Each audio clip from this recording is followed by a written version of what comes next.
मध्य प्रदेश की एक ऐसी साध्वी जिसने भाजपा का 10 साल का वनवास खत्म कराया।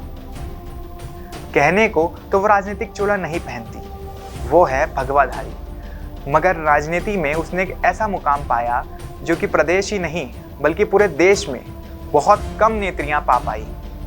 ये वही नेत्री हैं जिन्होंने नारा दिया था, रामलला हम आएंगे, मंदिर वहीं बनाएंगे। जी हाँ, मैं बात कर रहा हूँ भाजपा की फायर ब्रांड नेत्री उमा भारती की। नमस्कार, इन्हें राजनेता कहते हैं कि इस एपिसोड में मैं आदित्य यादव आप सभी का स्वागत करता हूँ। आइए जानते हैं कहानी उमा भारती की।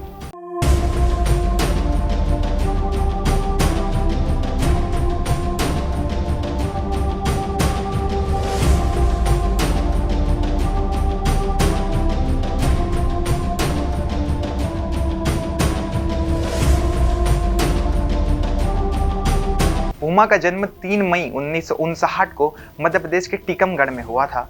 उमा एक लोधी राजपूत परिवार में जन्मी थी और बचपन से ही उमा को हिंदू महाकाव्यों में काफ़ी रुचि थी। उमा अपना ज़्यादातर समय भगवान की भक्ति में बिताती थी।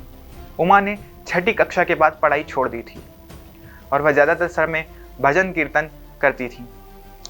उमा जब भजन करती थी तो आसपास बैठे सभी व्यक्ति को भक्ति के रस में डुबा देती थी और धीरे धीरे इसी वजह से उमा काफ़ी प्रसिद्ध होती गई। उमा के राजनीतिक जीवन की शुरुआत ग्वालियर की राजमाता ने कराई थी। राजमाता विजयराजे सिंधिया ने ही सबसे पहले उमा के अंदर की प्रतिभा को पहचाना था, जिसके बाद उमा की एंट्री बीजेपी में हुई थी। राम मंदिर आंदोलन के दौरान उमा भारती भारतीय जनता पार्टी का एक उभरते हुए चेहरे के रूप में सबके सामने आई थी। उमा ने पहली बार 1984 में लोकसभा का चुनाव लड़ा था, जिसमें उन्हें हार का सामना करना पड़ा था। हालांकि उसके बाद 1989 में खजुराहो की सीट पर उमा ने जीत दर्ज की थी और फिर उसके बाद उमा ने 1951, 1996 और 1998 में भी खजुराहो की सीट पर जीत हासिल की थी और फिर 1999 में उन्होंने भोपाल की सीट से चुनाव लड़ा था और उसमें भी जीत हासिल की थी।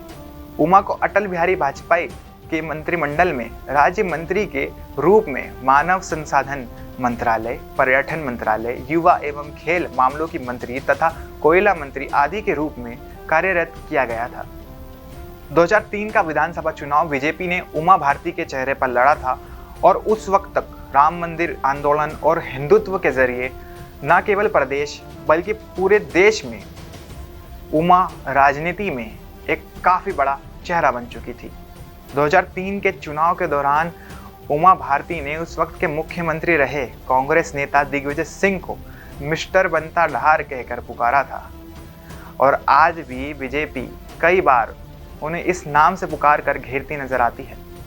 2003 के चुनाव में बीजेपी ने 166 सीटों पर जीत दर्ज की थी और पूर्ण बहुमत के साथ प्रदेश में अपनी सरकार बनाई थी और उमा भारती मध्य प्रदेश की पहली महिला मुख्यमंत्री बनी थी।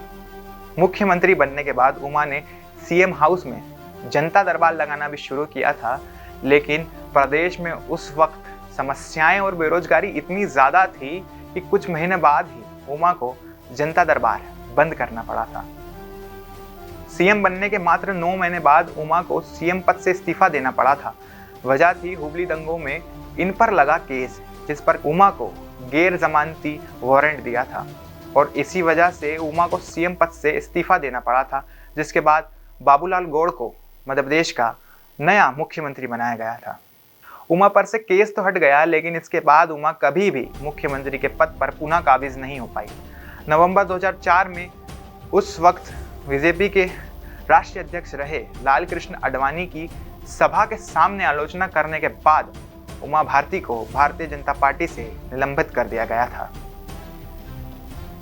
इस घटना के कुछ समय बाद उमा भारती ने भारतीय जनशक्ति पार्टी के नाम से अपना एक अलग राजनीतिक दल बनाया। हालांकि उनकी यह नई पार्टी कुछ खास कमाल नहीं कर पाई। फिर साल 2011 में उमा ने भाजपा में वापसी की। उमा 2012 में हुए उत्तर प्रदेश विधानसभा चुनाव में महोबा जिले की छकारी सीट से विधानसभा का चुनाव लड़ी थी और उसमें उन्हें जीत भी हासिल हुई थी। फिर 2014 में झांसी से बीजेपी के टिकट से उमा ने लोकसभा का चुनाव लड़ा था, जिसमें उन्हें जीत हासिल हुई थी। फिर उसके बाद मोदी सरकार में उन्हें जन संसाधन, नदी विकास और गंगा सफाई मंत्री बनाया गया था। 2007 में राम सेतु को बचाने के लिए उमा भारती ने सेतु समुद्र प्रोजेक्ट के विरोध में 5 दिन की भूख हड़ताल भी की थी। राम जन्मभूमि आंदोलन में उमा ने एक नारा दिया था जो खूब चला, राम लला हम आएंगे, मंदिर वहीं बनाएंगे। तो ये थी कहानी मध्य प्रदेश की पूर्व मुख्यमंत्री फायरब्रांड नेत्री उमा भारती की।